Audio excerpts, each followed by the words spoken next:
Here is a scene that has played out at airport gates for years, and it is costing ordinary travelers a fortune. Your flight gets cancelled. Or it gets pushed back hours, or moved to a different airport. You walk up to the counter, frustrated and tired, and a friendly agent slides something across to you and says, "I can give you a $300 travel credit right now to make up for this." And it sounds generous. It has a dollar amount. It feels like they are taking care of you. So you say yes. And in that single moment, you may have just handed the airline back money that was legally yours in cash. Because here is what almost nobody at that gate knows. The rules changed. As of late 2024, there is a federal rule in force right now that says when an airline cancels or significantly changes your flight, they owe you an automatic cash refund to your original form of payment. Not a voucher. Not a credit that expires. Cash, back to the card you paid with, and you are not even required to ask for it. And by the end of this video, you will understand this rule better than the person standing behind that counter, because they are absolutely counting on you not knowing it changed. Stay with me to the end, because there is a specific phrase, a few exact words, that instantly moves your request out of the runaround and onto the desk of the people who actually have to pay you. I will give you those exact words near the end. Let's get into it. First, let's be clear about what actually changed, because this is the heart of it. For years, every airline got to make up its own rules about refunds. One airline would call a 3-hour delay a refundable disruption. Another would quietly call the same thing an operational adjustment and offer you nothing but a voucher. You, the passenger, were left to navigate a maze, sit on hold for hours, and often just give up and take the credit. That era is over. In 2024, the Department of Transportation created one single national standard that every airline flying to, from, or within the United States must follow. And the biggest change of all is one word: automatic. The burden is no longer on you to chase your money. The airline is now required to issue the refund on its own, without you jumping through a single hoop. So the first thing you need to know is exactly when this kicks in, because the rule is specific. You are entitled to that automatic cash refund in two main situations. The first is simple. If the airline cancels your flight, for any reason, and you do not accept a rebooking or a voucher, you get your money back. For any reason. It does not matter if it was weather, mechanical, staffing, anything. A cancelled flight that you do not rebook means a refund is owed. The second situation is the one that catches people, and it is called a significant change. For the first time, the government actually defined that phrase in plain numbers, so write these down. For a domestic flight, it is a significant change if your departure or arrival moves by 3 hours or more. For an international flight, the number is 6 hours or more. It also counts as a significant change if they switch your departure or arrival to a different airport, if they add connections to your trip, or, and this one matters, if they downgrade you to a lower class of service than you paid for. If any of that happens, and you decide you do not want to fly the new version of the trip, you are owed a refund to your original payment. Now here is the trap, and this is the whole reason this video exists. The rule gives you a choice, and the airline is trained to push you toward the choice that is cheaper for them. When your flight falls apart, they will offer you alternatives first. A rebooking. A travel credit. A voucher.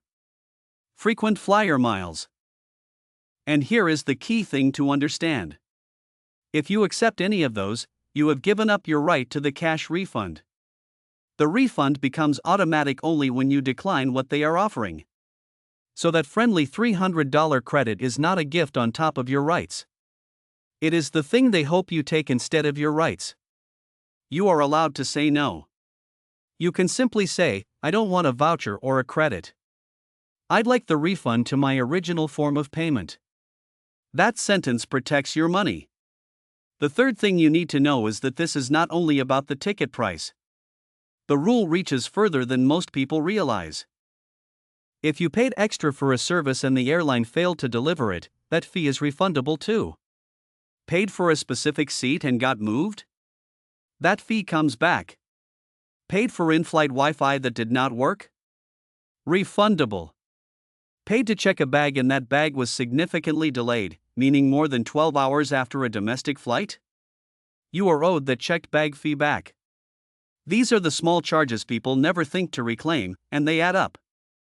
The fourth thing is about speed, because a refund you wait 6 months for is its own kind of insult, and the rule addresses exactly that. Once the refund is owed, the airline has a hard deadline. If you paid by credit card, they must process the refund within 7 business days. If you paid another way, like a debit card or cash, the window is 20 calendar days. These are not suggestions. If an airline blows past those deadlines, that is a violation you can report. And that brings me to the words I promised you, the ones that change everything. If you are getting the runaround, if an agent keeps steering you toward a voucher or says a refund is not possible, you say this, calmly and clearly. Under the DOT automatic refund rule, I am entitled to a refund to my original form of payment, and I do not accept a voucher or credit. Put it in writing if you can, in an email or the Airlines app, because that exact language tends to route your request away from a frontline script reader and toward the compliance team that actually knows the airline is on the hook. And if they still refuse, your final move is to file a complaint with the Department of Transportation directly, through their Aviation Consumer Protection website. Those complaints are tracked, and airlines have paid enormous penalties for ignoring this rule. Now, one honest caveat so you use this rule the smart way, and so you are never caught off guard.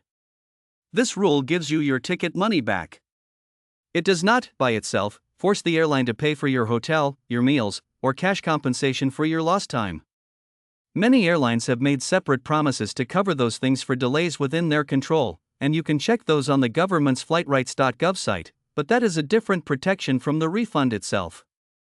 And one more current detail worth knowing. There has been a narrow, temporary pause on enforcement for one very specific situation involving flights that only changed their flight number, while the government finalizes that definition. That narrow pause does not touch the broad protection we have been talking about, your right to a refund for genuine cancellations and significant delays. That is fully in force right now. So let's bring it all together before you go. 1. The rules changed in 2024. Refunds for canceled or significantly changed flights are now automatic and must be in cash to your original payment, not a voucher. 2. A significant change has a precise meaning. 3 or more hours domestic, 6 or more international, a different airport, added connections, or a downgrade. 3. The catch. The cash refund is yours only if you decline the rebooking, the credit, and the voucher. Do not sign away your money for a credit that expires. 4. It also covers extra fees you paid for and did not receive, including a checked bag fee if your bag is badly delayed. 5. They must pay you within 7 business days on a credit card, 20 calendar days otherwise. And the magic words, if you hit a wall. Under the DOT automatic refund rule, I want a refund to my original form of payment, and I do not accept a voucher. None of this is hidden. It is federal law, in effect today. But the airline employee offering you that voucher has every reason in the world to let you believe the credit is the best you can do. It is not. The traveler who knows this rule walks away with cash back on their card. The traveler who does not walks away with a credit they will probably never fully use. Now you know the difference. And if even one part of this saves you or someone you love from signing away their own money, do one thing before you go. Share this with someone who flies, especially someone who tends to just accept whatever the airline offers, because the next time a flight falls apart on them, this is the rule that puts their money back where it belongs. Safe travels.